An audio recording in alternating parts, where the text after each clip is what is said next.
so-called standard glider, like the sport glider, was meant to be sold through the mail on a single sheet of cardstock folded in half, and that led to the somewhat odd design choice of two cantilevered wings.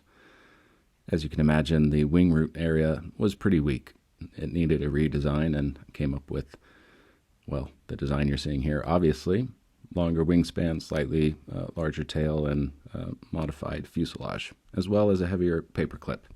If you build it, I hope you have a lot of fun, and thank you for watching, and thanks for your support.